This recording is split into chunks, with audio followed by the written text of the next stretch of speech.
উত্তর চব্বিশ পরগনা বারাসাত কাজীপাড়া চন্দ্রহাটিতে গত 22শে ফেব্রুয়ারি শঙ্কর বেদান্ত মঠ ও মিশনের উদ্যোগে 31তম বর্ষের ধর্মীয় মহোৎসব উদযাপিত হয়। প্রতিষ্ঠাতা শ্রী শ্রী 108 স্বামী বিবেকানন্দ সরস্বতী মহারাজের তত্ত্বাবধানায় এবং পরিচালনায় 3 দিনব্যাপী পূজাপাঠ, হোমযজ্ঞ, পদাবলী কীর্তন, অষ্টপ্রহর ব্যাপী হরিনাম মহোৎসব এবং মহাপ্রসাদ বিতরণের ব্যবস্থা করা হয়েছিল। প্রাচীন আধ্যাত্মিক ধারাকে বজায় রেখে প্রথম দিন সকালে জাতীয় সঙ্গীত এবং বেদ মন্ত্র উচ্চারণের মাধ্যমে জাতীয় পতাকা ও দৈহিক পতাকা উত্তোলন করা হয়। পরে বিশ্ব শান্তির প্রত্যয়ে হোমযজ্ঞ, ভগবত প্রেম, ভক্তি বিবর্ধক গীতামৃত মাধুরীতে নির্মল আহ্বান করা হয়। পৌরোহিত্যে ছিলেন আধ্যাত্ম মূর্তি জ্ঞান ভাস্কর শ্রী গুরু মহারাজজি স্বয়ং। প্রাচীন আধ্যাত্মিক ধারাকে বজায় রেখে প্রতি বছরের ঐতিহ্য বহনকারী প্রতিষ্ঠান ভক্ত ও সাধারণ মানুষের অংশগ্রহণে প্রতি বছরই ভক্তিমূলক পরিবেশে অনুষ্ঠান সম্পূর্ণ হয়ে ওঠে। নির্ধারিত তিথি অনুযায়ী পূজাপাঠ, হোমযজ্ঞ, আরতি, বিশেষ ধর্মীয় আচার অনুষ্ঠান অনুষ্ঠিত হয়। পাশাপাশি ভক্তদের জন্য প্রসাদ বিতরণ ও সামাজিক সেবামূলক আয়োজন করা হয়ে থাকে। আয়োজকদের মতে এই উৎসব কেবল ধর্মীয় আচারেই সীমাবদ্ধ নয়, বরং সমাজের সম্প্রীতি ও মানবিকতার বার্তা পৌঁছে দেওয়াই এর মূল লক্ষ্য। মঠ ও মিশনের পক্ষ থেকে সকল ভক্তবৃন্দ এবং এলাকাবাসীদের আন্তরিক আমন্ত্রণ জানানো হয়েছিল। এই পবিত্র অনুষ্ঠানে উপস্থিত থেকে আশীর্বাদ এবং শান্তি গ্রহণ করে অনুষ্ঠানকে সাফল্যমণ্ডিত করে তোলার জন্য উল্লেখ্য, প্রতি বছরের ন্যায় এই ধারাবাহিক আয়োজন আজও ভক্তদের বিশ্বাস এবং আস্থার কেন্দ্রবিন্দু হয়ে রয়েছে।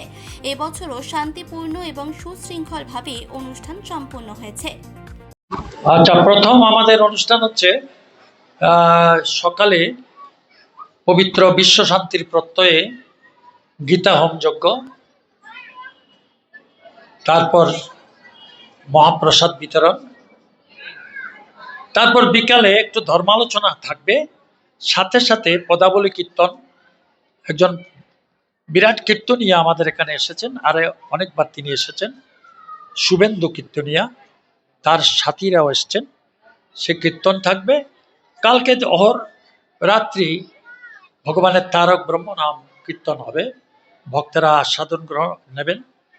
তারপর দিন মহোৎসব দিয়ে আমরা শেষ করব। বিশ্ব শান্তির প্রত্যয়ে আমরা এই যজ্ঞোৎসব প্রতি বছর উদযাপন করি। আজকে 31 বছরে পদার্পণ করেছে। এত দর্শকের ভিড়, মানে দর্শক বলতে আপনার ভক্তগণের এত ভিড় আজকে এখানে আমরা এসে দেখলাম, এটা সমাগম ভক্তগণের। তো কি বলবেন ভক্তগণকে?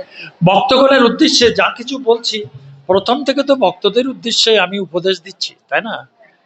এবং গীতার কথা, উপনিষদের কথা, আমাদের প্রাচীন তত্ত্বের কথা দার্শনিকভাবে ছোট ছোট গল্পের মাধ্যমে মানুষের মনের ভেতরে ঢুকা, যাতে করে সে নিতে পারে। জলবত্তরল করে শাস্ত্র সমুদ্র থেকে আহরণ করে আমি তাদের কাছে পরিবেশন করছি, তারা যাতে ভালো মানুষ হয়ে গড়ে উঠতে পারে, মনুষ্যত্ব লাভ করতে পারে।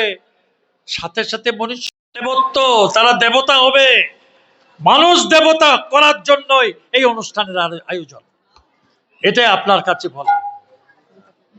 মহারাজ, এই মুহূর্তে দাঁড়িয়ে আমাদের সমাজে যেটা চলছে, ধর্মে ধর্মে রাজনীতি, মানুষের এত বিদ্বেষ, সেখানে দাঁড়িয়ে আপনাদের এখানে আসলে মানুষের মন একটা আলাদা আত্মায় পরিণত হয়, একটা আলাদা জায়গা পায় ভগবানের দর্শনে আসলে। আমরা হিন্দু, আমাদের একটা ভগবানের দর্শনে আসলে, শ্রীকৃষ্ণ আসলে একটা আলাদা অনুভূতি পায়। সেই মানুষের বিদ্বেষ বা এগুলোকে কাটানোর জন্য আপনার থেকে যদি একটা কিছু মূল মন্ত্র আপনি সমাজের কাছে পাঠান, যে মানুষের কেন এই বিদ্বেষ, কেন?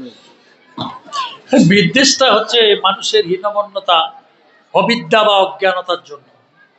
এই অবিদ্যা অজ্ঞানতা কেটে গেলে মানুষ সত্যশুদ্ধ ভাবে পরস্পরের কাছে আসবে। আমি মনে করি এই যে বিদ্বেষ, যেটা ডিউ টু ইগনোরেন্স মানুষের মধ্যে আসে, শয়তান ততটুকু শয়তান নয় গো। যত কালো রং দিয়ে আমরা শয়তানকে দেখাই, ততই শয়তান মনে হয়, কিন্তু শয়তানের মধ্যেও পবিত্রতা আছে। তাই যীশু খ্রিস্ট বলেছিল, পাপকে ঘৃণা করো, পাপীকে নয়। কারণ পাপ ইগনোরেন্স, অবিদ্যা। তার থেকে মুক্ত হয়ে মানুষ সুন্দর হয়ে যাবে, স্বর্গের মানুষ হয়ে যাবে, হেভেনলি ম্যান হয়ে যাবে। এটি যীশু খ্রিস্ট বলেছিলেন। আমাদের হিন্দু ধর্মেও তাই আছে। তাই আমরা পশুত্ব থেকে মনুষ্যত্বে, মনুষ্যত্ব থেকে দেবত্বে পৌঁছবো, এটি আমাদের ডেস্টিনেশন।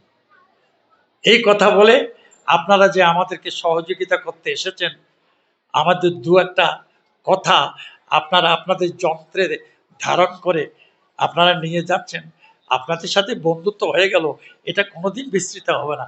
ভালো থাকবেন, ঈশ্বর কল্যাণ করুন। May God bless you all. Okay, thank you.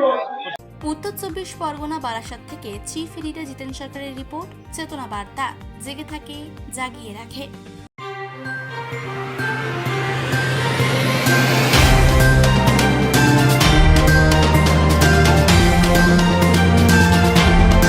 চেতনা বার্তা, জেগে থাকে, জাগিয়ে রাখে।